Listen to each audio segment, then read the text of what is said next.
David Hagendijk is director of the Learning and Work Institute in Wales. It's an independent research and development organisation, and it's been investigating the employment prospects for young people in Wales. David, hello. Hi.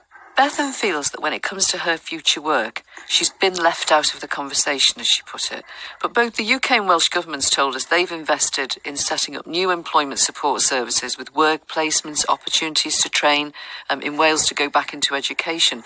Do young people know what help there is? Well, I think, firstly, it was really hard listening to Bethan's story, and it is quite typical of some of the experiences we hear of young people during the pandemic.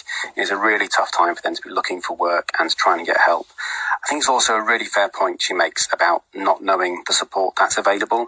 It isn't necessarily a lack of support out there for young people, so whether it's the new Kickstarter programme, traineeships, Jobs Growth Wales, personal learning councils, there's lots of things out there for young people. But what is important is that I don't always think young people know where to get independent advice and guidance and where they can get the help to navigate their way through the system. So if any young person's listening, a really good place to start would be to contact an organisation called Working Wales. This is funded by Welsh Government. It's run by Careers Wales, which is our national careers guidance service. It will give young people and adults but it will give independent, impartial advice and guidance. It will give help with finding the right support, help with finding work or training. So that there is advice there for people. I just don't necessarily think young people are always aware of how they can access it. We know young people have been hardest hit in the pandemic, and Bethan thinks her career might never recover.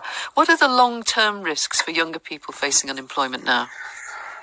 Yeah, I mean, there are some long-term risks from the current crisis, and there are things that as policymakers, organisations, governments, we should be very worried about, particularly, I think, where you have young people who are out of work for a long period of time, and that's a real area of concern because the longer you're out of work, the harder it is to get back into a job.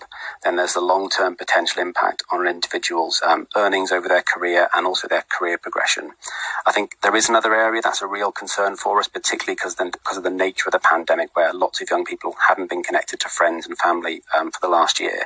And that's the risk to kind of long-term health and well-being. So in particular, the mental health challenge of being out of work for a long period of time can have a big impact on an individual's confidence, on their self-esteem, which then has a huge knock-on effect in terms of their ability to get back into the labour market.